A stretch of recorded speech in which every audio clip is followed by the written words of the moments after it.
When most of us start photography, we take up photography for fun, or we want to make something beautiful, or it might be for practical reasons. We want to photograph the grandkids or whatever. They're all really good reasons to take up photography, and that's important. However, if you start wanting to enter your photographs into competitions, there's a whole lot of different standards that judges will be looking at your photos for. So what I'm going to cover tonight is the sort of things that if you put your photo into a competition, these are the things that the judges will be looking for. So it will help you, if you do decide to put some of your photos into competition, which ones you should put in and which ones you don't bother with. We're a nice, friendly, chatty group. So as you go along, if there's questions, just call out a question because we can easily talk it through. Okay. The best photos in the world have three things. They've got good content, they've got good composition, and they're good technically. And you put them together, you get a fourth element, which is they have impact. That's what judges are looking for when you put your photos into a competition. So we'll start with content. If you go around to photography clubs, and I've been to scores of clubs around New South Wales, I've also judged for interstate and international competitions as well. When you look at photos, there's two types of photos that get entered. Photos of something and photos about. Which here in the screen can you see, which is a photograph of something? The house. It's a photograph of the house. There's nothing particularly meaningful about it. It's what you see is the house. What's the photograph about something? It's pretty obvious. There's a story, there's emotion, there's action, there's the characters. That's a photo. The bottom one's a photograph of something. It's very, very different to a photograph. Sorry, the bottom one's a photograph about something, very different to photographs of something. So let's just talk about a lot of people put photographs of something into a competition. Often these are beginner level photographs. They're usually really, they record people, places and things. They typically make a copy of nature, so they're a naturalistic looking photo. And it's a really good way, especially for beginners, to learn how to use your camera and so on, to be able to get a photograph of something. And it actually looks on your screen like the colours look like and so on. These photographs are often very important because they're photographs of the wedding, they're photographs of the grandchild, there's the photographs of the really nice meal you had at a restaurant. They're really important things, typically important for the photographer, because the photographer was there, the photographer knows what the context was, the photographer knows the backstory. So photographs of something are usually really good memory shots. They remind you of what happened.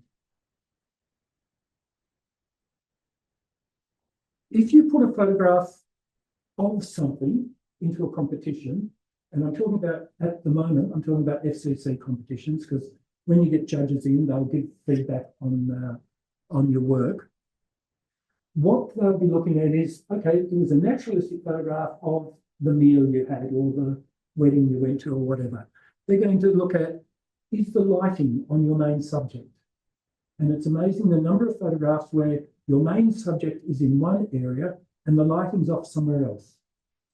The judges will be looking at the colours. Are they naturalistic? Is the overall colour balance natural looking? Is the perspective three-dimensional? Horizons. Is the horizon line horizontal? Sharpness, is the main subject sharp? Composition I'll talk about a bit later on, and technical things I'll talk about a bit later on. But in terms of the content of photographs of something, that's what the judges are going to be looking for. Is the content of what you saw, that Sydney Opera House or whatever, is the photograph an accurate representation of what you saw? Most people, however, do not want to make a photograph of something. They want to make photographs about something. They want to make photographs that tell a story, that evoke an emotion, that create a mood, that communicate an idea or a theme. If it's a portrait, they don't just want to show what the person looked like, they want to show their inner character. They want photographs that look beautiful in their own right. And photos, of course, that not are just important to the photographer, but when other people see them, there's an impact. That's what most people in photography clubs end up wanting to do. And they start out at the let's take photographs of things, but very quickly they want to take photographs about things. So as you can see here, the photograph on the top,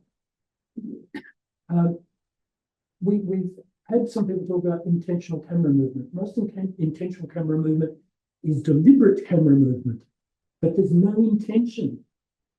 Whereas Olga Karlovac has had a very clear intention of showing a street photography scene and moving the camera just a certain way and a slight amount to give you an impression of what it was like walking through the street. The photograph at the bottom is a nature photograph, but clearly it's got a story. It's not a photograph of any old kangaroo. They've made a photograph that has a story, and that is the sort of thing judges are looking for in nature photographs. So if you're making a photograph about something, what the judges are looking at, I'm just talking about content at the moment, because we'll talk about composition and we'll talk about technical in a little while. But in terms of content, the judges will be looking for, is there good lighting on your main subject? Are the colours? But sometimes, like the photograph at the top, lighting itself is the subject. The photograph down below, there's lighting on the main subjects, but sometimes in photos about something with stories and abstract and so on, it's light itself that's being photographed. Colours. Colours can be naturalistic, but look at the photograph down the bottom. It's not naturalistic. There's an orange hue over the whole lot of the photograph. So here, photographs about something can use colours in non-naturalistic ways. And the one at the bottom really evokes a mood that we can talk about later. Perspective, you remember the old one had three-dimensional perspective? The photograph at the top has no perspective, it's flat. You can also have ambiguous perspective where you're not quite sure what's in the foreground, what's in the background, and it keeps changing.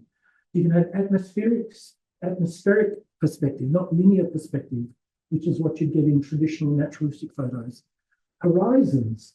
In these photos about something, sometimes you deliberately want the horizon to be on an angle because it throws people off and it gets across a mood.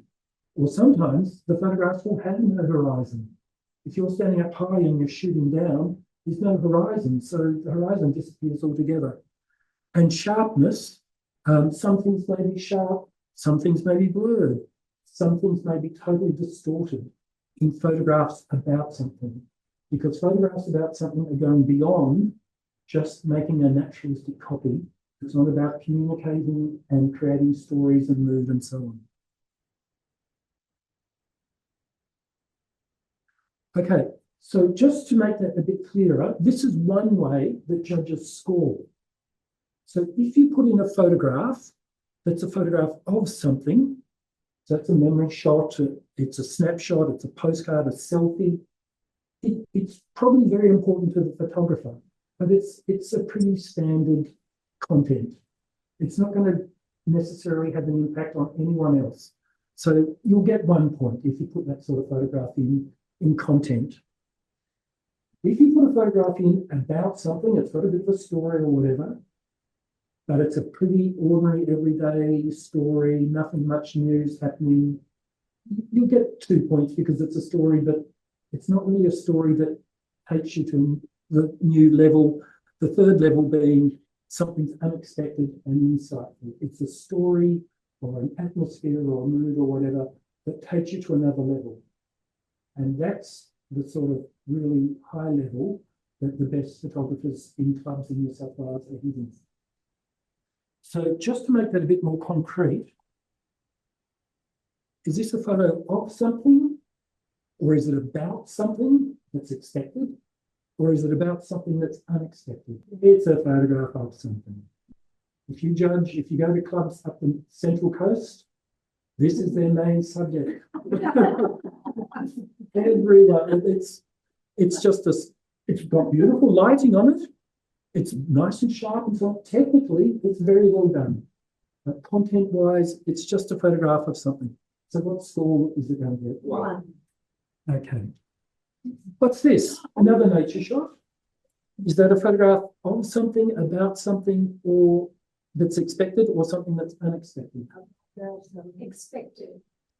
Birds flap their wings, they're fighting, or it's much better than the first one because this has a story, but it's an expected story. It's not unusual. So how many points are you going to get if you put that's a 2? No, it's very expected. It's content-wise. We'll forget about the technical problems. How does this pretty average expected story, it is a story, that's good, compare to this? This is clearly a photograph about something. It's got a story. It's not the sort of story you see. It's an unexpected story. The photographer has actually, so as you can see, this is actually something, but it's an unexpected photograph. This is what the best photographs that will get 3 out of 3, a photograph of something. For the parent, it's very important photograph. But if you put it into a competition, content-wise, it's a snapshot. Of something, about something, or giving you a new perspective. It's about something, but it's expected. It's pretty stereotypical, the mum with the baby. Might be good in magazines, but this is a pretty standard expected picture. What about this one? So it's still about babies, but it's expected. Okay, we'll try one more quickly. Of something, about something, or unexpected. It's pretty straightforward snapshot. It was just a snapshot. Has this got a story? It's got a bit of a story. The trains are pulling in, but it's a pretty standard story. Trains pull into the silos. What about that one? Expected or unexpected, or a snapshot? I get divided responses in clubs. For some people, this is just a snapshot. For the other half, it's a photograph about an old rundown silo. You've got grass growing here. The place is falling down. This is a bit of there's a story going on here about the rundown, now disused silo. So sometimes photographs can be interpreted in different ways, but it's really important to look at things like all the unmown grass, the breaks in the image and so on, before you can work out if it's just a straightforward snapshot or if there is a story at work. But it sounds to me like you've got the idea in terms of content. Okay, good judges, certainly the judges the FCC has been training over the last few years will give you feedback. If it's a photograph of something like the pelican, they'll give you some feedback on how, if you want to make a realistic photograph, how can you make it more realistic? How can it be better composed and so on? But if you want to go to another level, they'll give you some suggestions on how you can take it to another level. So if you do put in a photograph that's about something, they'll give you feedback on how could the mood be developed, how could the story have been made clearer, and so on. So in other words, how could the photograph communicate better? So that's the feedback you're likely to get on the content of the photograph. Okay, the second thing the judges look for, as I said at the beginning, is composition. Composition, the judges no longer looking at the story, they're not looking at the characters, they're looking at things called the visual elements. So when they look at photographs now, they're looking at the lines in the photograph, the colours, the tones, the shapes, the textures, and so on. And how do all those visual elements get combined together into a composition? So these are the things that affect what you see, how you think, and how you feel. And if you get composition right, that's going to be the emotional kick that your photo will have. because the emotional kick doesn't come from the content so much. It doesn't come from the technical things so much. It comes from the composition. And this is the weakest part of most photographs in New South Wales that I've seen. So we'll talk a bit about that. Composition's got three aspects when you look at composition. First of all, does your eye get taken in and around the image? Secondly, do all the shapes and the colours and the lines and tones, do they all fit together into a unified whole, a pleasing picture? And does it have that emotional impact? So that's what we're going to talk about. And composition is like the secret sauce that makes a photograph with a wow factor or not. Okay, visual elements. The first thing visual element composition has to do is take your eye in and around the photograph. Here, you've got a leading line. You've got that road. See, I'm not looking at roads anymore. I'm looking at the leading line that takes you in and around the photograph and up to the back. And then the hip mountains sort of bring you around. And you notice where the light is? You've got lots of light in the foreground, contrasty light. Often in landscapes, you have contrast in the foreground, and then off in the background, it's like the blue mountains. The blue mountains off in the distance are blue and fuzzy, they're grey tones. So this is a good example where there's not just a leading line that takes your eye in and around. They've used the light and contrast and so on to make you look in all different parts of the photograph. So this photograph has used visual elements, step one, to take you in and around so you see what you're meant to see. These photographs, on the other hand, the photograph on the left, one of the most powerful distractions in composition is lights. When you look at the photograph on the left, where does your eye go? Because it's the most lit area, top left. If you just squint for a minute, just squint, can you see the lightest part of lens photo? Your eye may go in here, but then your eye gets distracted and suddenly, rather than your eye going in and around the photo, it's drawn out. Yeah, there's lines there, but your eye is taken out. The trees are going, yeah, it's like the sense of space is taken you out. So that compositionally is weak. Likewise with the photograph on your right, again, where's the most light? The photographer wants us to look at this. That's the main subject. But this is a case where the light breaks the composition. So rather than us looking at the main subject, we get lost. So they're examples where if you don't get all the visual elements working together, you lose your composition. The second thing composition is important for is do all those bits and pieces hold together in the frame to make a pleasing design. And I'm just going to look at three examples that come up over and over again that you can use and pinch these compositions, but also not make the mistakes. The most common composition design you'll find is one point.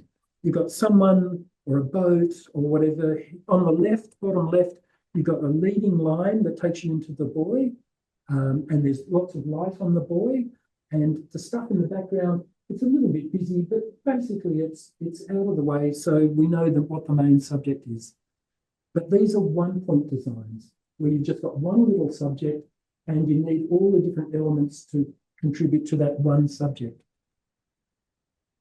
So on the left, for example, you've got the lines in the floor, you've got the light, you've got everything working together that draws your attention to the main subject.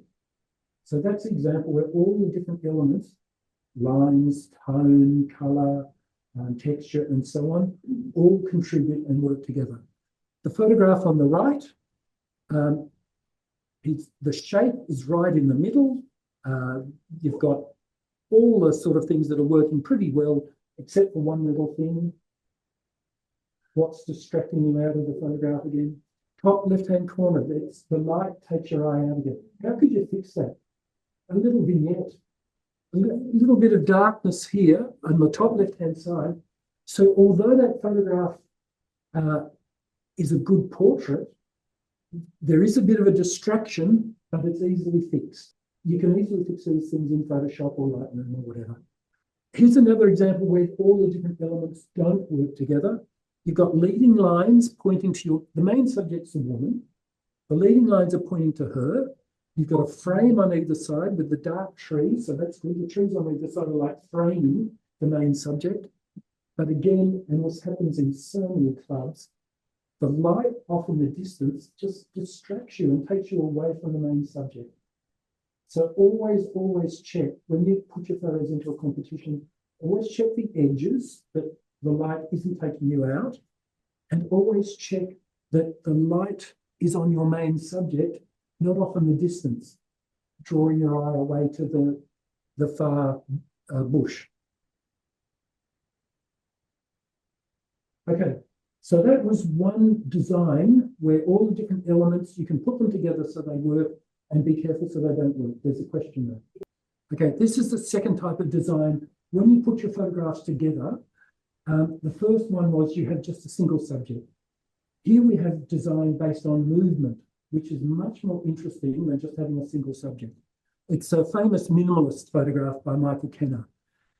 The point of it is, it really takes your eye in and across, and it's almost like a zigzag. So that's a good example where the photograph isn't just having a single subject, it's movement through the photograph that is the interest. Here are some other examples of creating a sense of movement in your photograph. There's lines. With the one on the left, you notice with the rockets, they put in a little bit of a vignette at the top, because otherwise those rockets might have taken your eye out of the photograph. But the photographers put in a vignette just to keep your eyes in the photograph. The photograph on the right gives you, she's got down really low, and you really get a sense of the waves moving. Here are some problems with movement. The one on the left, again, is really common. People say, oh, I want to give a sense of moving through space. So they photograph leading lines, and you can see the boards are perfect. They're really strong. They take your eye out to nothing. And the judges are going to say, you're making me look way out there and there's nothing to see. What's the point of that? So that really does let down photographs. The one on the right, however, there are leading lines. There's the pathway that takes you in, and then there's like a bit of a story. The path goes in, you've got split. Do you go left? Do you go right? There's a bit of a sign there. What can we see in the sign? The leading lines do take you somewhere, and you do travel through space the way that this composition has been done, and that works a lot better than the one on the left. This is the third type of composition you'll come across, and that's where you have balance, where you have two things, like you have the small guy on the right balanced by the big building on the left. And this sort of, if you get that sort of balance, that's a much more interesting design than a single object in the photograph.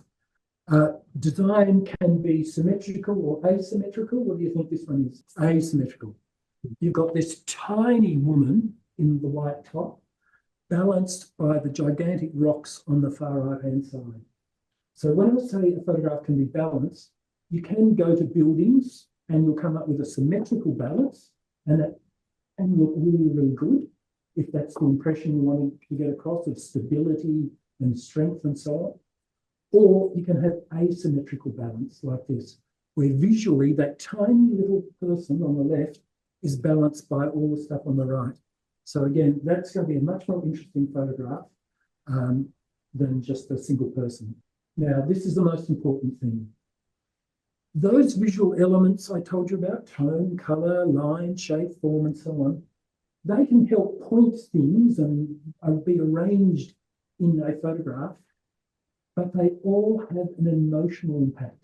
Okay, so let's look at how you can create a photo with impact, emotional impact, by using the psychology of these particular visual elements. Okay, here it's pretty simple. You've got this woman. What's the colour here? What's going on here with the colour? The red pops out there. If you know the colour wheel, there's red, and opposite red is green. Do you think her top was actually red when the photograph was taken? I reckon the photographer took that photograph and she looked pretty boring, And so the photographer said, if I make her top red, there's going to be this color contrast. It's not adding any emotional impact, but it draws our eye to it. Compare that with the next photograph. It's still red and green, but emotionally, what's going on? Do you pick up anything emotional from this? It evokes a warm, romantic mood. You get this sense something's going to happen. The colours have an emotional impact here that they didn't have in the previous photograph. There's the comparison. They're both red and green, but this one, the muted greens and so on, that there is an emotional impact there you pick up. There's no emotional impact with the one on the left. Emotional impact doesn't just come from, so if you want to think about composing with colour, look at the colour wheel. A few years ago, this was very trendy, having sort of teal and sort of orangey compositions. And there were so many photographs, and it wasn't red and green, it was the teal and orange. This is aqua's the blue. Yeah, it's blue compared to orange and variations of that. You can start playing around with the colour wheel and you'll get an emotional impact out of your photos that you won't if you just assume a naturalistic colours. An emotional impact isn't just communicated with colours, it's communicated with tones. What's the mood that's created here? It's dark, it's moody, it's mysterious. It's just black and white and grey. Because tones can be very powerful in having an emotional impact. So the photographs that are judged well are using things like tones and colour and texture and so on to have an emotional impact. And this is something most people just miss when they're beginning with photography. Here's a tone that's high key tone. It's light, it's airy, it's peaceful. Again, people are just using tones to create an emotional impact that if this was just a naturalistic photograph, it'd just be a mum and dad and a kid in the paddock. But by going and making it high key, you're using tones, not colours, tones, to get across an emotional impact. This is new to most people, but if you grasp, painters do this all the time. But we in photography land have not always developed this experience. So again, this is one way that judges can score. If you're looking at composition, if you've got a basic design and there might be some, your eyes taken in, or it might be a bit busy or whatever, you might get a 1. If you've got a static design, so you've got things and they're balanced and everything's sort of in place, but it's not really taking you anywhere, at least you've got a basic design and the whole photograph holds together, you'll probably get a 2. If you've got a dynamic composition and your eyes taken in and around and there's asymmetrical design, there's a bit of an emotional impact because of the way you use colours or textures or whatever, that's more likely to get 3 for composition. Next we move to, next we move to the third thing that judges look for, which is the technical aspects of the photograph. This is what most people are really good at. When judges look at a photograph for technical things, they're looking at 5 different areas. They're looking, first of all, at the lighting. Is the lighting hard? Is it soft? Is it on the model? Is it not on the model? Is it distracting from your main subject or whatever? So they're looking at how the light is being used. Then they're looking at the techniques of your camera, the flashlight, the exposure, the depth of field. Those things that if you're holding your camera, the camera affects these technical things. They're looking at shooting technique. So you might have your camera all set up, but then you're not holding it straight or you're holding it at an angle or whatever. It's how you use the camera. That's the shooting technique that they look at.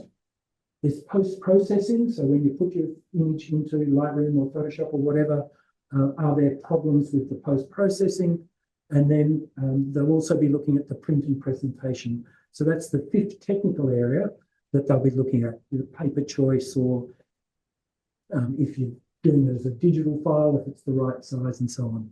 So they're the technical things, and this is what people are good at. So if you're scoring technical things, if you put in a photograph that's got technically distracting issues, you're lucky you might get one. If you've got technical issues in your photograph that, if your photograph doesn't have technical issues and there's no distractions, you'll probably get a 2. And if you use technical issues that actually add value to the photograph, so if you photograph and you printed it on matte paper and the matte paper somehow or other adds to the story, if you're using your techniques to add to the content of the photograph, you're more likely to get a 3 because they're adding value. So let's just check this. The objective of the photo is to make a flattering portrait of the 3 women. That's just a simple, let's make a nice photo of them. Can people see what a problem is with the lighting technique? There's a problem with the lighting and what causes red eyes. The flash. So that's a technical problem with the camera. What's the problem with the lighting? It's frontal lighting. And frontal lighting like that, there's no shadows, there's no three-dimensional form. It just makes them look very flat. So if you're trying to make a flattering image of the women, to have flat light like that it's not a flattering look. So that's the problem with the lighting. Camera technique, we've already mentioned one, the red eye. Shooting technique.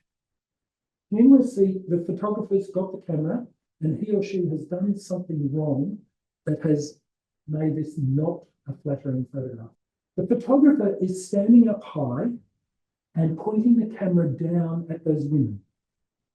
As soon as you do that, it makes them look small. It makes them look insignificant.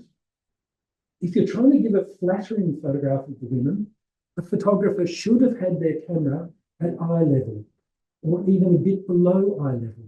That would have made the women look, given a much more flattering look. So that's something the judges will pick up in terms of technical problems with the use of the shooting technique. And in terms of post-processing, any problems people can see in terms of post-processing? The right-hand side, on the left-hand side, the edge is very close to the young woman. On the right-hand side, there's a lot of dead space. So a simple post-process cropping thing would be just to crop it maybe into a 4x5 or whatever.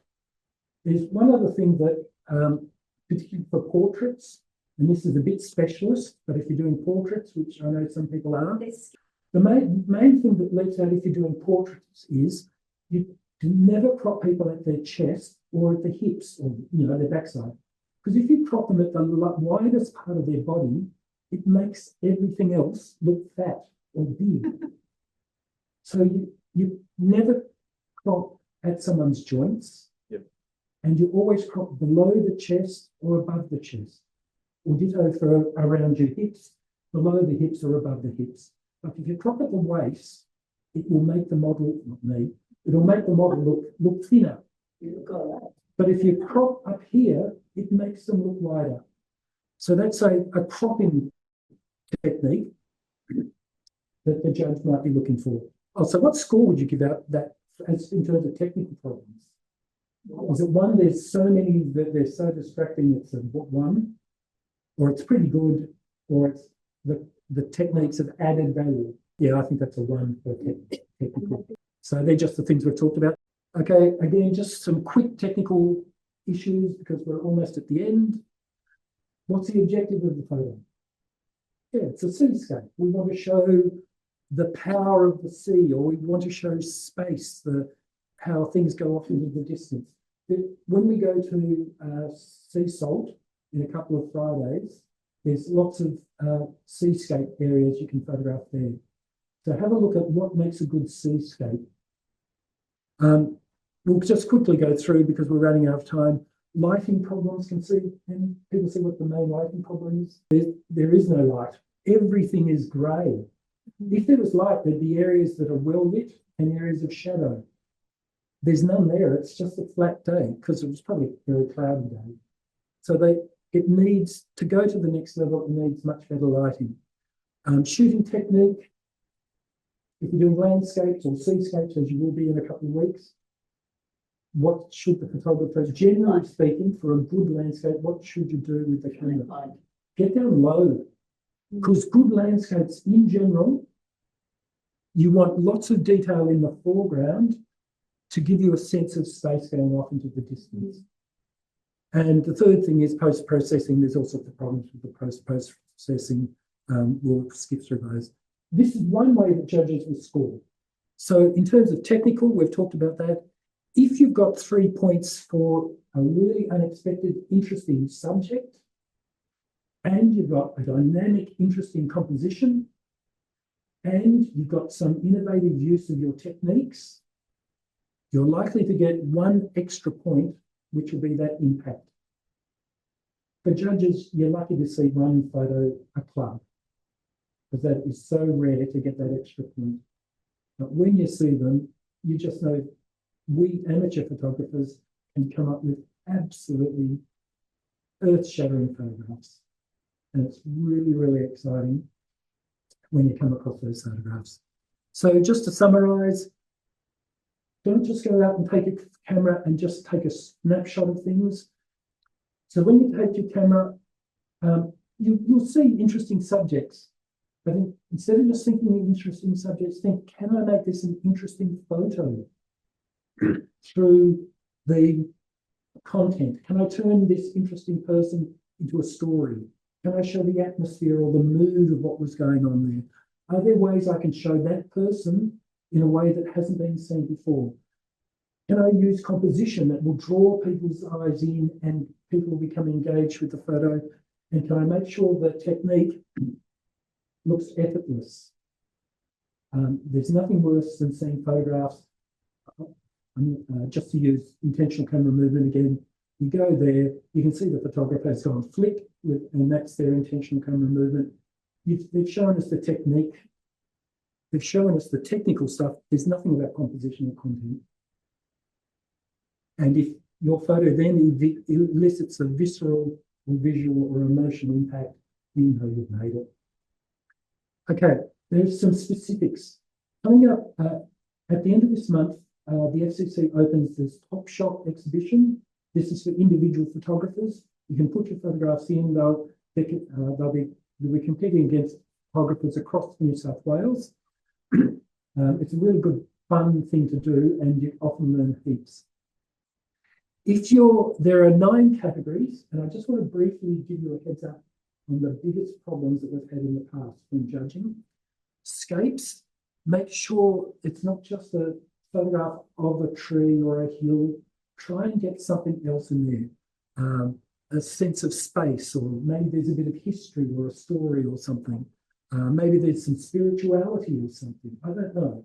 But try to make it more than just a snapshot of the bush. In terms of digital art, if you're doing that, make sure there is significant post-processing. Just do a little tweak and to change the colour of someone's hair or something. That is digital art, but it's not a significant post-processing. In terms of action, you must show human or non-human action. We had photos of of bush in the action, and we couldn't work out why had someone put bush in the action. So please make it really clear to the judges that it is action.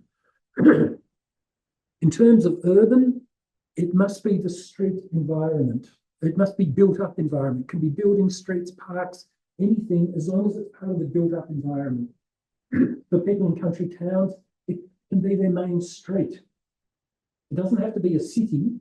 It is called urban environment, but it just means show a built-up area. If you're entering into nature, I've skipped stage. Stage is, it must be intentionally set up by the photographer.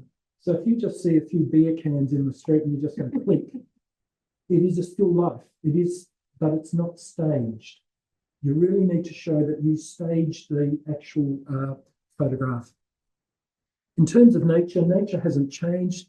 Nature must be realistic, and the most important thing in nature is 2 important things actually. One is the ethics, but I know Frank will be talking about ethics a bit later on.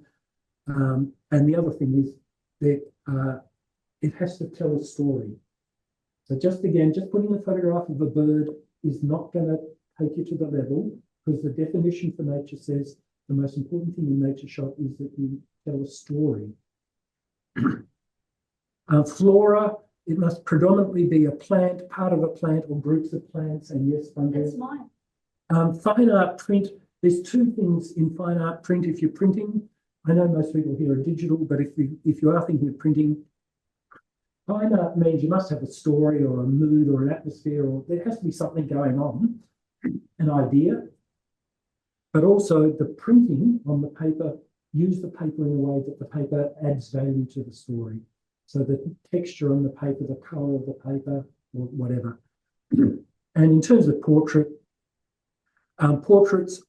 all part of the face must be visible, and the subject must be appear to be participating in the creation. You can't just pull out a telephoto lens and see a homeless person across the street and go click. The person has to be participating in the creation of the portrait. So that's the most important thing to think about. If you're putting your photos into Top Shop, as I say, begins at the end of this month. So if you are thinking of entering the competition, just some quick tips. Have a go, because it's a really good way to learn. Secondly, please read the rules. So many photos just get knocked out in the first round of judging because they don't fit the rules. Please read the rules. No obvious technical flaws. Most photos have technical flaws, but if they're leading obvious technical flaws, judges will just kick it out in the first round of judging. No photocopying. Now, what I mean by that is you can look around on the internet and you can see what other people have done, and you can copy what they've done. And most judges have a knowledge of what's going on in the sector, and it's just not going to, if you just copy someone else, it's not very satisfying, but also it'll be knocked out. The complement of that is show your best. Take your best and put your best work in, because this is about trying to see the best work that you've done. And the final thing in competitions is to have fun. It's meant to be a learning process. You may win a prize, but you know, if you don't, you may end up with your photos on display. There are many things that can happen. Some people, not in this club, but some people in some clubs are extremely competitive. And if they don't win, they are writing to the Secretary of SVC and complaining. And I'm thinking, yes, competition is a good way to learn, but you know, it's a fun exercise. So that's what judges look for: content, composition, and technical things.